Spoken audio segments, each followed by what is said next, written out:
Here in Joplin, Missouri this morning, doing my pre-trip, getting ready to head out towards California, and looking at my headlights. I got 3 on this side, and on this side I'm missing one, so burn out a headlight. It was working when I got here last night. I guess when I turned it on it shot. I don't know. Anyway, I went in and bought two more headlights. We're gonna go ahead and replace both of them because I don't ever replace one. If I'm gonna replace one, I replace them both, and we'll get started.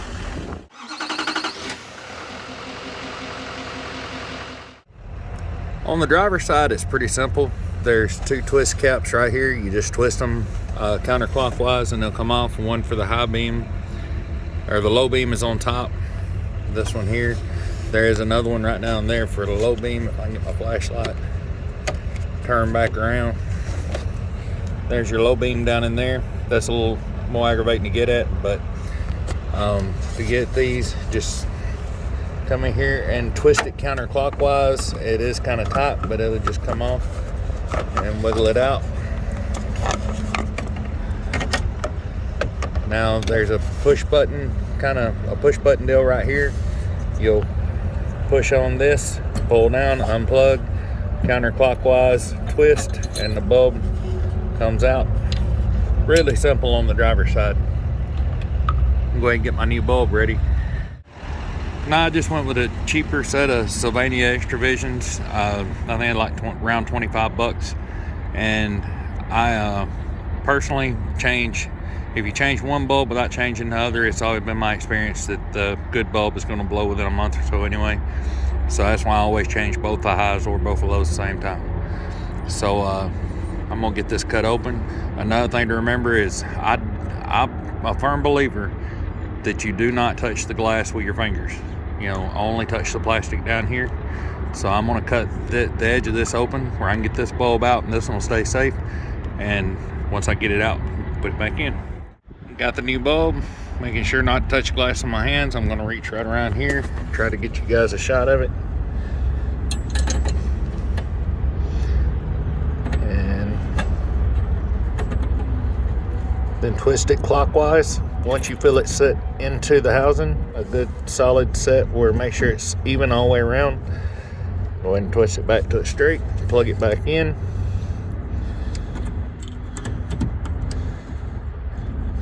And that's that. Now we'll put the cap back on, which is a little bit more aggravating than taking it off. You want to make sure that arrow that says down is facing down. And once you do get it set in there with the T for top and the D for and the arrow pointing down for down, you just twist it back clockwise, and it's really tight to get it to go, but it compresses that O-ring and make sure you got a good watertight seal. So this side's done. So I went ahead and put the old bulb back in the box. That way nothing's gonna get on it, nothing will happen. I've got a spare if I'm out where I can't get one next time. I don't have my mics with me, that's why I'm hollering, but we'll go ahead and get this side took apart. And all you do on this is sensor, pull that lock back, push this down. It's kind of, have to push against it, wiggle it off. Little clamps down in here, but my airbox has been off and on so much. You can see it right here. Those go onto the back of the airbox, and this thing's been in and out so much that I've just kind of sheared them off. They don't stay anymore. But once you get this unplugged and you get your 2 little clips off the back of the airbox right straight down under the mass airflow sensor, then I'm going to come around, and I always take this clamp loose right here. That way, what I'm going to do now, I'm going to pull on this airbox and it'll take that whole hose out of my way. So there we go. So normally when you pull back, it pops the front one loose, and you rock it back and forth, and it'll pop the other one right out. And this whole airbox will come out in one piece. And you just set it to the side. Your other headlight for the passenger side is right here. You could possibly reach through this little star to open them to get at it, but I just always take one of these nylon clip removers, come right down through here and pop it out. And there we go. And now you can get right in at that, but there's another one right here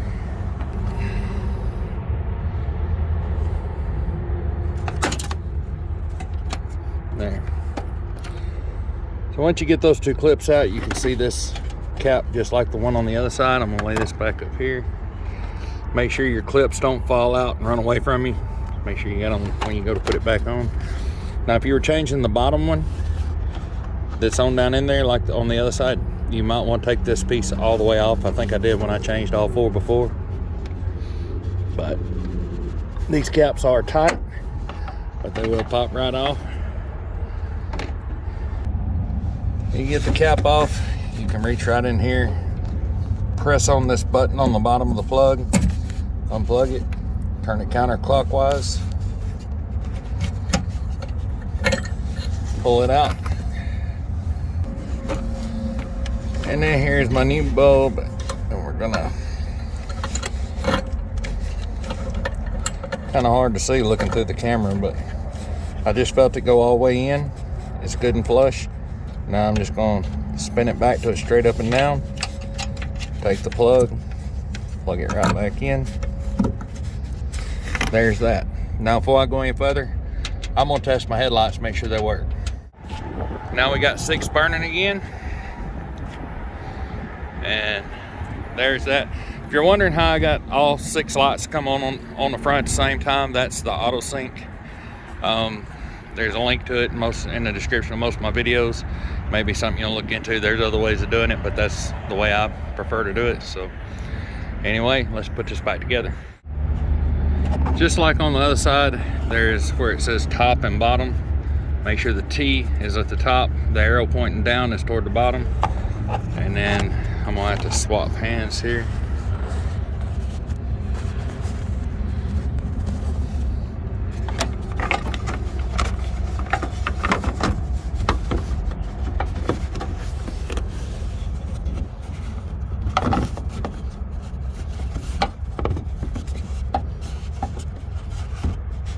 They are a booger to get lined up, and when you get them, you'll feel it.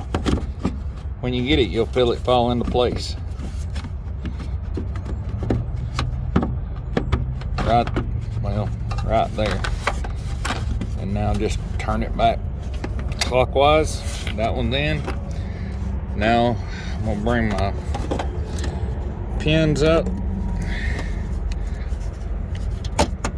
There's that one, and then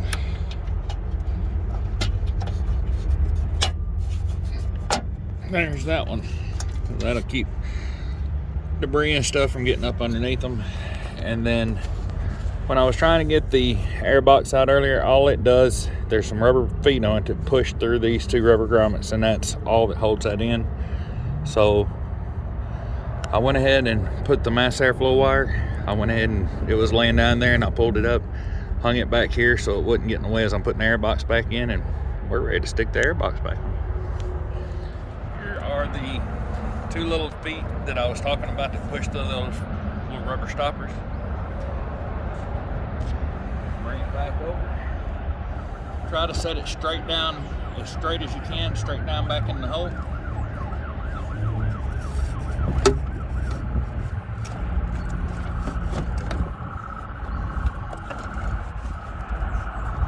Kind of wiggle it as you go, and it'll fall on down into its place.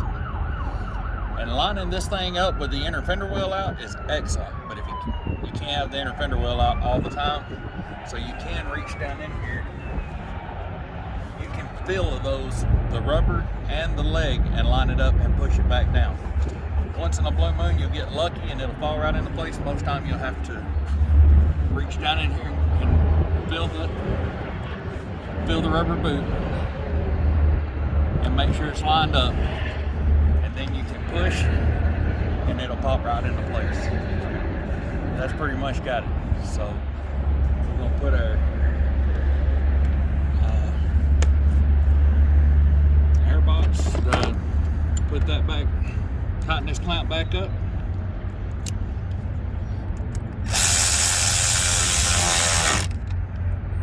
Plug our mass airflow sensor back in. All there is to that is push it into it, clicks, push the lock forward. Be really careful with that. Most everybody that I see, they're already broken. And like, they literally just push into the back side of the air box.